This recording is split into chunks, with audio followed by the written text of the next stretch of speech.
감사합니다. 오늘도 이 자리에 나오셔서 예배 드리시며 또 온라인으로나 이 자리에서는 함께 예배 드리는 모든 성도님들께 말씀 충만하시고 성령 충만하신 은혜가 있으시기를 주님의 이름으로 축원합니다. 우리 장로님께서도 기도하셨지만 대림절이 시작되었죠. 정말 주님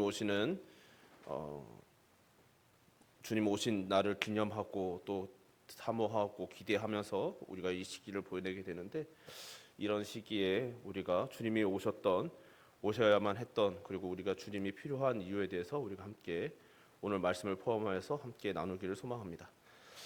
오늘날 참 언제나 사실은 그랬겠지만 오늘날 유독 더욱더 자비가 혹은 서로를 향한 긍휼하게 여기는 마음이 사라져가는 정말 무섭고 또 두려운 시대를 우리가 살아가고 있다는 생각이 듭니다. 지난 주 중에 여러 가지 안타까운 이야기들을 여러 번 들었고 또 놀라운 이야기들도 듣게 되는데, 그런 이야기들 중에 어떤 이들은 용기 있게 자신의 죄를 고백하고 무릎 꿇고 사과하는가 하면, 또 그런 이들을 향하여서 손가락질하고 여전히 돌을 던지며 조금의 긍휼도 베풀 수 없다는 듯이 돌을 던지는 이들도 보고 있는 것이죠. 또 어떤 이들은 그런 중에 그것을 감당하지 못하여서 죽기도 하고, 어떤 이들은 아예 그 모든 것을 덮기 위해서 더 악한 일들을 행하는 것도 봅니다. 참 세상이 악하다라는 것을 새삼 깨닫게 되고, 또 이러한 세상 속에서 우리는 어떻게 살아야 하는가라는 것을 되돌아보게 되는 것이죠. 성경은 때로는 교회 안에도 그런 부담감이 있습니다. 교회에 다니기 때문에, 성도이기 때문에 뭔가 하나님의 영광을 위해서라면 내가 흠과 티가 없어야 한다라는 강력한 부담감 같은 것이죠. 때로는 그것을 거룩한 부담감이라고 포장할 때가 있죠.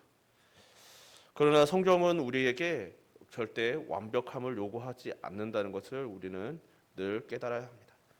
오늘 본문에 등장하는 베드로가 그런 대표적인 예 중에 한 명이죠. 베드로는 예수님께서 공식적으로 수제자라고 하신 적이 한 번도 없지만 특별히 사랑하셨던 세 명의 제자에는 항상 속해 있었고, 그의 신앙 고백이나 이름을 수여받는 것이나 무리를 걸은 것이나 이후 초대교회가 세워지는 과정에서 특별한 사명을 감당하였기 때문에 많은 이들에게 수제자로 여겨졌습니다. 동시에 그는 법정에 서신 예수님을 3번이나 부인한 인간의 연약함을 드러낸 것으로도 유명합니다. 오늘 본문은 베드로가 가장 연약했으며 일평생 부끄럽고 죄송하게 여겼던 그 장면을 담고 있지요. 베드로가 가장 연약했던 순간을 함께 돌아보며 하나님의 뜻을 헤아려 보길 소망합니다. 베드로는 복음서에서 제자들을 대표하여 등장하곤 합니다. 그리고 항상 등장할 때마다 늘 자신 있게 주님 앞에 나서서 외쳤던 사람이죠. 특히 우리 주님께서 십자가를 지시기 전날 저녁에 제자들이 모두 주를 버릴 것이라고 하시자 베드로는 모두 주를 버릴지라도 나는 결코 버리지 않겠나이다 라고 자신만만하게 제일 먼저 대답합니다. 이 말을 들으신 주님께서 베드로에게 오늘 밤 닭 울기 전에 내가 3번 나를 부인하리라고 하시자 내가 주와 함께 죽을지언정 주를 부인하지 않겠나이다 라고 장담했죠. 이후에 다른 제자들도 그 장담에 동참합니다. 이렇듯 베드로는 예수님을 사랑하는 일, 그리고 예수님을 모시고 따르는 일에 진심이었고 항상 앞장섰으며 또 자신만만했습니다. 왜냐하면 그의 사랑은 진실이었기 때문이겠죠. 실제로 예수님께서 잡히시던 때 베드로는 검을 뽑아 대제사장 수와 말고의 귀를 베면서까지 적극적으로 예수님을 지켜보고자 하긴 했습니다. 그러나 결국 주님의 말씀대로 그 밤에 주님을 3번 부인하게 되죠. 그것이 바로 오늘 본문입니다. 그리고는 주님의 말씀이 생각나서 통곡을 합니다. 베드로가 이 실패의 순간에 얼마나 깊이 좌절했고 자기 자신을 혐오했으며 큰 비애를 느꼈을지 우리의 경험에 비추어 가늠해 볼 수는 있지만 정확히 알 수는 없죠. 확실한 건 베드로에게 깊은 상처와 좌절이었고, 그렇기에 뒤에 그는 예수님께서 부활하신 것을 알고도 오히려 떠나 갈릴리 어부로 되돌아가고 맙니다. 예수님을 뵐 면목이 없었기 때문이겠죠. 그러나 이 실패와 좌절의 눈물은 베드로가 주님을 따르기 위해 반드시 흘려야 할 눈물이었습니다. 사람은 누구나 실패와 좌절을 두려워하지만 아이러니하게도 우리 하나님께서는 그분의 백성들을 실패와 좌절로 양육하십니다. 아브라함, 이삭, 야곱, 요셉, 모세, 다윗 등 수많은 신앙의 선배들이 실패와 좌절 속에서 연단되었고 다듬어져 갔음을 우리는 너무나 잘 알지요. 우리는 굳이 왜 실패가 필요한지 의문을 품고 때로는 그 실패와 좌절이 나에게는 없었으면 하는 은근한 소망이 있지만, 그러나 실패와 좌절은 사람의 약함과 죄의 깊이를 알게 하기에 꼭 필요한 것이죠. 그래서 이 실패와 좌절은 우리의 인생에서 결코 피할 수 없는 것이기도 합니다. 그리고 베드로에게는 이 실패와 좌절이 꼭 필요했던 일이었습니다. 그렇게 실패한 베드로는 다른 제자들과 함께 갈릴리로 돌아갔습니다. 그리고 다시 어부 생활을 시작하였죠. 그렇게 어부로 지내다 밤새 수고했으나 고기를 잡지 못한 어느 날, 한 사람이 그물을 오른편에 던지라고 말합니다. 그의 말대로 그물을 던지니 그물을 들 수 없을 만큼 많은 고기를 잡았습니다. 그 순간 요한은 그 사람이 예수님이심을 직감합니다. 그리고 베드로에게 말하죠. 주님이시라. 이에 벗고 있던 베드로가 겉옷을 두른 후에 바다로 뛰어내렸습니다. 그렇게 베드로와 제자들은 주님을 처음 만났던 갈릴리 호숫가에서 다시 만났습니다. 그들은 주님께서 준비하신 조반을 함께 한 후 베드로에게 물으시죠. 요한의 아들 시몬아, 내가 이 사람들보다 나를 더 사랑하느냐? 이렇게 3번 물으십니다. 이것은 앞서 베드로가 오늘 본문에서 3번 예수님을 부인했던 것과 연관이 있는 것이 분명하죠. 당사자인 베드로는 예수님께서 3번이나 물으시니 3번째 답변에 이르면 근심하여, 여기서 근심하다라는 단어는 원어상 불안해하다, 슬퍼하다라고도 번역할 수 있는데, 그러니까 예수님께서는 베드로는 예수님께서 3번이나 반복해서 물으심 속에 자신이 3번 부인했던 순간을 상기하고 예수님의 이 질문에 불안해하며 슬픔을 느끼며 초조하게 답변하고 있다는 것입니다. 주님께서는 모든 일을 다 알고 계십니다. 그러니 제가 주님을 사랑한다는 것을 모르실 리가 없습니다. 이 대답에서 우리는 베드로가 받은 은혜를 깨닫게 되는 것이죠. 바로 자기의 약함을 아는 은혜입니다. 자기의 약함을 안다라는 것은 은혜를 받을 수 있는 중요한 조건이죠. 왜일까요? 자신의 약함을 모르는 자에게 무엇인가 주어진다면 그것은 은혜가 아니라 보상이기 때문입니다. 나는 이것을 받을 만한 충분한 자격이 있다고 생각하죠. 내가 주님을 위하여 충성하였고 죽음도 무릅쓰고 주님을 위해 따랐고 또 주님을 위해 수고하였고 모든 것을 버리고 아낌없이 주님께 모든 것을 헌신하였노라고 생각한다면, 그래서 주님을 따른 나의 그 믿음에 자부심을 느끼고 있다면 주님께서 어떤 것을 주시든지 간에 내가 주님을 따랐으니 마땅히 내가 받을 만한 자격이 있다라고 생각하게 되는 것이죠. 그렇게 생각하고 싶지 않아도 생각하게 되는 것이 인간입니다. 내가 이렇게 주님을 사랑하니, 내가 이렇게 충성했으니, 내가 주님께 잘했으니 이 정도는 주실 수 있는 거 아니야? 내가 저 사람보다는 더 받을 수 있지라는 마음이 생긴다는 것이죠. 만약 오늘 본문의 실패 이전의 베드로였다면 아마도 주님께서 반복해서 3번 질문하실 때, 내가 나를 더 사랑하느냐라고 질문하실 때 이런 답변을 하셨을지도 모르죠. 주님, 제가 이 사람들보다 주님을 더 사랑하는 것이 확실합니다. 너무나 자신만만하게 내가 주님을 사랑하는 것이 확실하다고 외쳤을 것이죠. 그러나 실패를 경험하며 내가 그렇게 주님을 사랑했는데, 죽음도 각오할 수 있을 만큼 사랑했는데 막상 죽음이 눈앞에 직면했을 때, 정말 그 위협이 내 눈앞에 직면했을 때 그 죽음을 선택하지 못하고 예수님을 부인하였던 자신의 연약함을 떠올리니 자신감이 사라지는 것이죠. 내가 주님을 사랑하는 것은 진실이지만 내가 더 사랑하는지, 내가 주님 앞에 정말 확실하게 그것을 자랑스럽게 말할 수 있는지 말하기가 어려운 것이죠. 그래서 베드로는 자신의 연약함을 깨닫고 대답합니다. 내가 주님을 사랑하는 줄 주님께서 아십니다. 겸손한 대답인 것이죠. 많은 성도들이 이 장면에서 감동하지만 사실 현실에서 이런 순간을 맞이하는 것은 어려워합니다. 왜냐하면 나의 약함을 인정하고 나의 약점을 드러내야 하는 것이기 때문인 것이죠. 왜냐하면 이 세상에서의 삶은 약점을 드러내면 드러낼수록 더 약해지고 공격받고 큰 상처를 받으니까요. 때로는 교회 안에서도 약함이 약점으로 작용하는 경험을 하기도 하고 상처를 받기도 하기 때문에 더욱 그러합니다. 그러나 성경은, 그리고 성숙한 성도는 강하고 성공하는 사람이 아니라 약하고 실패하지만 그 약함을 은혜 안에서 드러낼 수 있는 사람이라고 교훈하죠. 대표적인 사람이 바울 사도 아니겠습니까? 그는 고린도 후서에서 육체의 가시를 드러냅니다. 그 가시는 하나님께 세 번이나 간청할 정도로 고통스럽고 부끄러운 것이었습니다. 그러나 하나님께서 바울에게 내 은혜가 내게 족하도다, 이는 내 능력이 약한 데서 온전하여짐이라 라고 답하셨을 때 바울에게 더 이상 그 가시는 부끄러움이 아니게 되었던 것이죠. 더 나아가 큰 기쁨이 임하여 자신의 여러 약한 것들, 즉 약점들을 자랑하게 되었다고 고백합니다.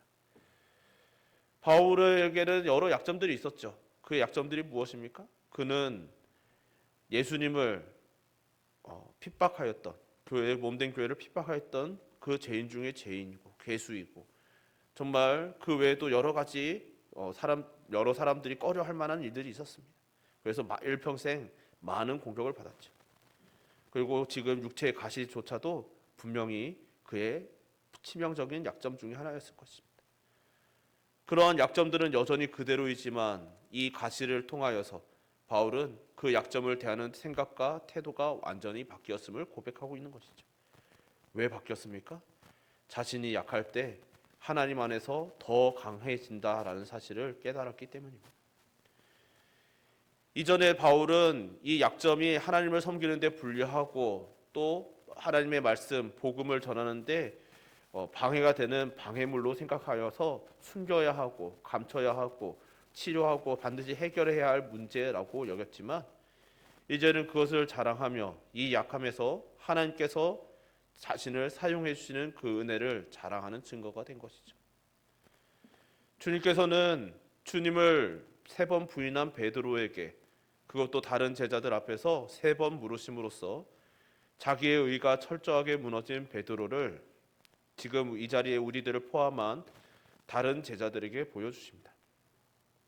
제자들은 옆에서 성경으로 기로 베드로의 대답을 듣고 보면서 실패로 무너진 베드로를 공적으로 회복시켜 주신 것이죠.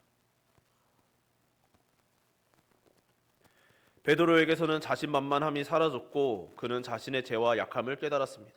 그래서 베드로는 여전히 주님을 아주 많이 사랑하지만 자신감을 가질 수 없음을 깨달았습니다. 그래서 내가 주님을 사랑하는 줄 주님께서 아시나이다 라고 대답합니다. 이전에 주님께서 내가 가는 곳에 너는 지금은 따라올 수 없다라고 말씀하시자, 주여 내가 지금 어찌하여 따라갈 수 없나이까?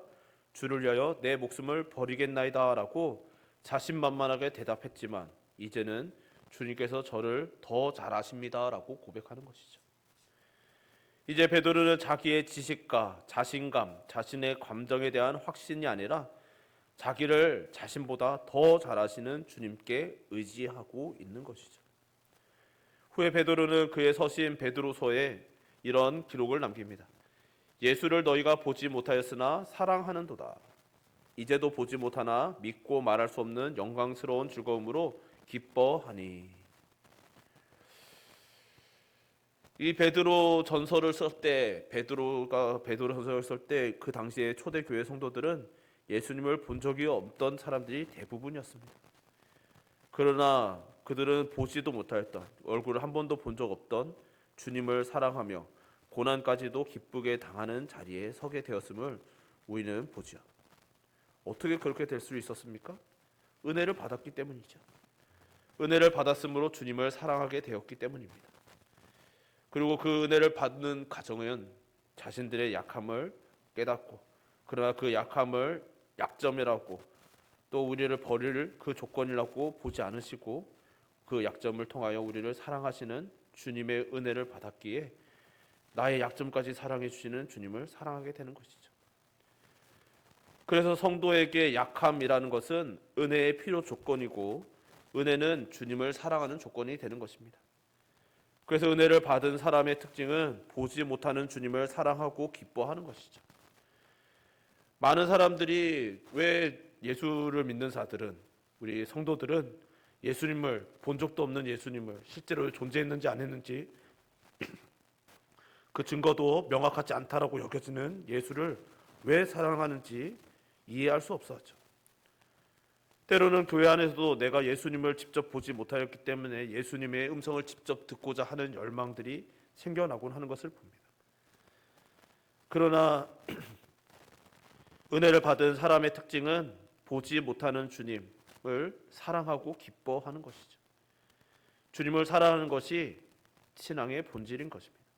그것도 보지 못하였지만, 내 육신의 눈으로 본 적도 없고 우리가 2000년 전으로 돌아가 그때의 주님을 직접 뵐 수도 없지만, 그러나 예수님께서 살아계셨음을 믿고 예수님의 그 사랑과 은혜를 믿음으로 오늘 보지도 못한 예수님을 사랑하는 것이 바로 우리의 믿음의 본질인 것이죠. 가장 밝은 이 자리는 저와 여러분 우리 모두가 이러한 하나님을 사랑하는, 주님을 사랑하는 이 믿음의 본질을 영원토록 지키시는 그런 성도님들과 교회 되시기를 주님의 이름으로 축원합니다. 베드로의 답을 들으신 주님은 베드로에게 그제서야 사명을 맡기시죠. 내 어린 양을 먹이라, 내 양을 치라, 내 양을 먹이라. 이어서 주님은 내가 젊어서는 스스로 띠띠고 원하는 곳으로 다녔거니와 늙어서는 내 팔을 벌리리니 남이 내게 띠띠우고 원하지 아니하는 곳으로 데려가리라고도 말씀하셨습니다. 이것은 21절 요한복음 21장 21절이 설명하듯 베드로의 죽음에 대한 이야기인 것이죠. 그리고 주님은 3년 전 갈릴리 호숫가에서 거의 그 자리에서 베드로를 부르셨던 그 부르심으로 다시 베드로를 부르고 계십니다. 나를 따르라. 이 다시 부르심으로 베드로는 이전과 완전히 다른 제자의 삶을 살게 되었습니다. 이전까지 베드로는 주님을 사랑하는 열심히 특출한 사람이었죠. 주님을 위해서 물불을 갈지 않습니다. 그렇기 때문에 그는 예수님께서 오라 할 때 정말 망설이지 않고 주저하지 않고 걸음을 내디딤으로써 물 위를 걸은 제자가 되었습니다. 그러나 동시에 그가는 자신의 열심으로 달려갔지만 끝내 예수님께 도달하지 못하고 물에 빠지는 제자이기도 했죠. 물에 빠지기만 했을까요? 예수님을 사랑함으로 자신 있게 예수님을 끝까지 사랑하겠다고 외쳤지만, 그리고 실제로 그러려고 애썼지만 끝내 예수님께 도달하지 못하고 예수님을 3번 부인하고 돌아섰던 자이기도 합니다. 지금까지 베드로는 그 모든 것을 통하여서 자신의 육신의 방식, 자신의 자신감, 그리고 패기, 의욕, 각오와 의지로 주님을 따라갈 수 없다는 사실을 배운 것입니다. 예수님께서도 베드로에게 그 모든 것을 가르치신 것이죠. 베드로뿐 아니라 모든 주님의 제자들, 이 자리는 저와 여러분 우리 모두도 이것을 배우게 되는 것이죠. 우리의 고난과 우리의 좌절을 통해서요. 주님을 따르는 길은 자신을 믿고 갈 수 있는 길이 절대 아니라는 사실을 배워가는 것입니다. 그리고 그것을 배우고 절감할수록 우리는 주님을 더 의지하게 되는 것이죠. 겸손히 주님 앞에 나아가고, 주님의 은혜 없이는 살아갈 수 없고, 내가 주님을 너무너무 사랑하지만 내가 주님을 사랑하는 이 사랑도 주님께서 은혜를 주지 않으시면 지킬 수 없다는 사실을 인정하게 되는 것입니다. 그래서 주님을 의존하는 사랑으로 주님께서 우리에게 원하시는 그 사랑을 우리가 배워가게 되는 것이죠. 이 길은 결국 주님을 사랑해야만 갈 수 있는 길이고, 날마다 은혜를 받지 않으면 갈 수 없는 길이라는 것입니다. 그렇다면 그 은혜는 어떻게 받습니까? 앞서도 말씀드렸듯이 실패 속에서 받게 되는 것입니다. 실패 속에서 나의 약함을 알고 인정함으로 받는 것이죠. 나는 하나님의 은혜가 아니면 설 수 없는 존재임을 매 순간 자각함으로 받습니다. 그래서 강하고 능력 있는 사람은 이 길을 갈 수 없는 것이죠. 자신을 증명하고자 하는 자도 갈 수 없습니다. 바울처럼 죄인 중에 괴수, 만삭되지 못한 미수가 같다고 자신의 연약함을 절감하며 주님의 은혜가 아니면 한순간도 살 수 없다고 주님께 매달리며 의존하는 자만이 이 길을 갈 수 있는 것이죠. 사랑하는 성도 여러분, 오늘날 돌아보면 능력 있는 자, 자신감 있는 자, 강한 자들이 너무 많은 시대를 살고 있습니다. 저마다 너무나 강하고 자신감이 넘칩니다. 자신들은 한 번도 실수하지 않을 것처럼 모든 매사에 엄격합니다. 준엄한 잣대를 들이댑니다. 그런 모습이 세상에서뿐만 아니라 교회 안에서도 보이고 있죠. 교회 안에서도 오늘날 능력 있는 자, 자신감 있는 자들이 많아지고 있고 또 실제로 그런 자들을 선호하는 모습들을 봅니다. 실력자를 사랑하며 실패를 용납하지 못하는 경우도 종종 보이고 있는 것이죠. 아마 이 시대의 영향에서 자유롭지 못한 인간의 한계의 일이라고 생각합니다. 그럼에도 불구하고 그렇기 때문에 우리는 말씀에 비추어서 우리 주님께서 우리에게 원하고 바라시는 것이 무엇인지 깨달아야만 하는 것이죠. 주 없이는 살 수 없다는 것을 깨닫는 것입니다. 그래서 주님을 지극히 사랑하며 주님께 의지하며 살아가는 것, 그렇게 주님 가신 길을 함께 동행하며 마침내 우리와 함께 거하기를 원하사 예비하신 아버지의 집에 들어가 영원히 함께 사는 것을 원하고 바라고 계시는 것이죠. 간절히 바라기는 이 자리에서나 온라인으로나 함께 예배드리시는 우리 모든 성도님들께서 날마다 매 순간순간마다 나의 약함을 알고 인정하고 주님의 은혜를 사모하며 의지를 넘어 의존함으로 이 믿음의 여정을 완주하시는 성도님들 그리고 교회 되시기를 주님의 이름으로 축원합니다. 우리 찬양 한 곡 같이 부르고 기도했으면 좋겠습니다. 우리 거룩하신 하나님 주께 감사드리세. 우리 함께 찬양 가사를 생각하면서 찬양합시다.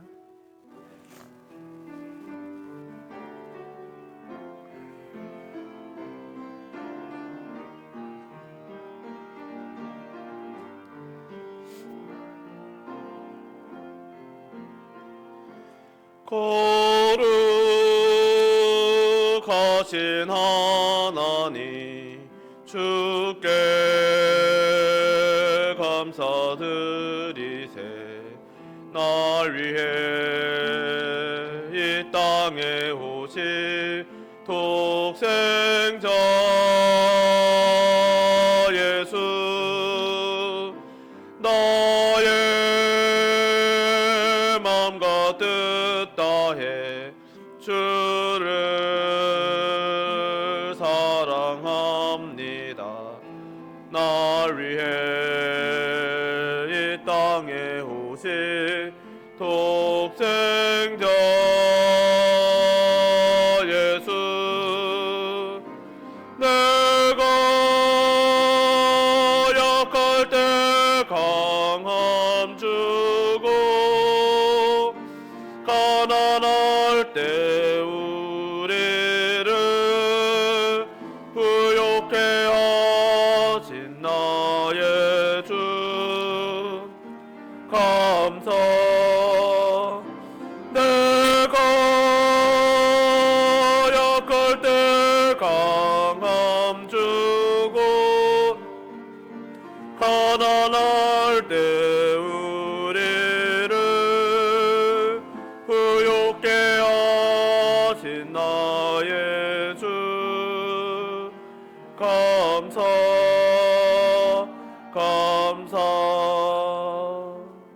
우리 함께 기도합시다.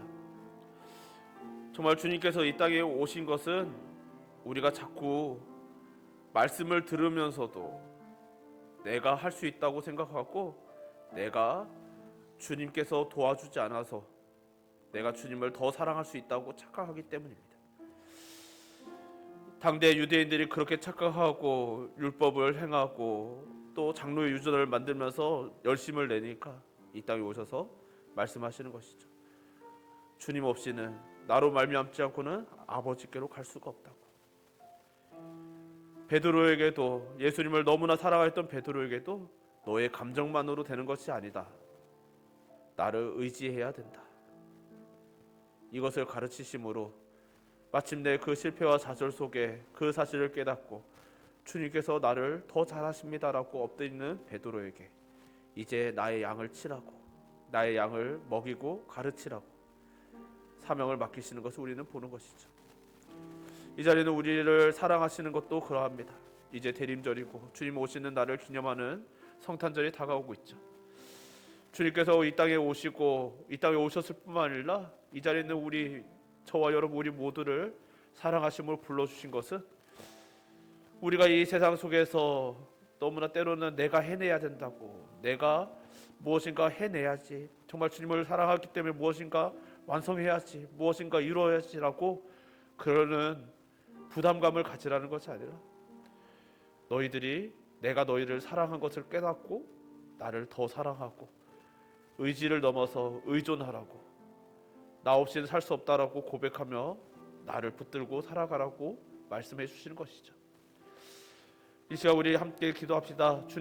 주님께서 우리를 사랑하사 먼저 다가와 주시고 주님께 도무지 도달할 길이 없어서 절망하는 저희들의 손을 잡아주시고 정말 내가 어떻게든 해보려고 애썼지만 끝내 좌절한 우리를 붙잡으사 주님 품에 안으시며 너희들의 힘으로 해내는 것이 아니라 나를 사랑하고 내 품에 안겨있기만 하면 된다고, 아기와 같이, 어린아이와 같이 내 품에 의지하며 안겨있으라고 말씀하시는 우리의 주님의 사랑을 인정하게 하여 주시옵소서. 주님을 더 사랑하게 하여 주시되 그냥 자신감 있게 사랑하는 자가 아니라 베드로가 끝내 그러하였듯이 주님께서 나를 더 잘하시니 나는 주님의 품에 그저 안겨 있겠습니다. 내가 스스로 띠를 메고 가는 자가 아니라 주님께서 내게 띠를 띄우시고 이끄심을 받아들이겠습니다. 주님을 의지하겠노라고 이 시간 우리의 믿음과 우리의 사랑을 우리께 주님께 고백합시다. 주여 한번 부르고 고백하겠습니다. 주여, 사랑의 그려 부사하신 하나님 아버지, 이 시간 주님의 사랑을 한번 되새겨봅니다. 우리는 주님을 사랑합니다. 사랑하기 때문에 오늘 이 자리에 나와 있습니다. 주 하나님 아버지, 우리가 주님을 사랑하기 때문에 주님을 위해 해드리고 싶은 것도 너무나 많습니다. 주 하나님 아버지, 해내지 못했을 때는 죄송합니다. 그러나 우리 주님께서는 오늘 베드로의 그와의 그 관계를 통해서 베드로에게만 나타나시고 말씀하시고 들려주시는 그 관계 속에서 우리에게 말씀하시기를 나는 너희들이 무엇인가 해내라고, 나를 위해서 무엇인가 이루어내라고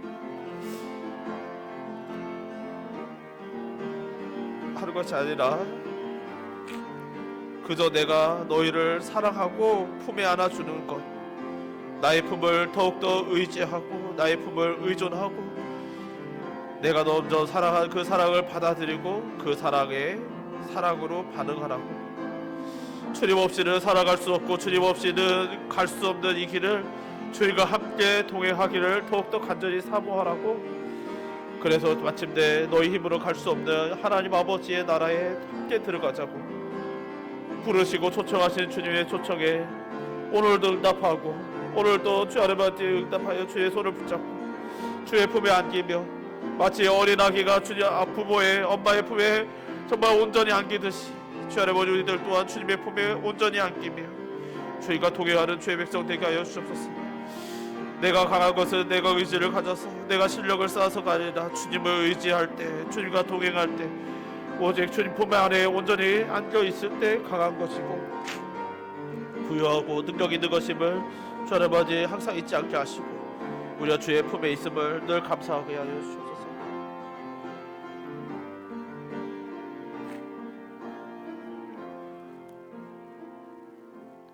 사랑이 많으신 하나님 아버지, 오늘도 이렇게 저희들을 사랑하여 주사 불러주시고 주의 말씀을 들으며 주님의 뜻을 헤아려 볼 수 있게 하심을 감사드립니다.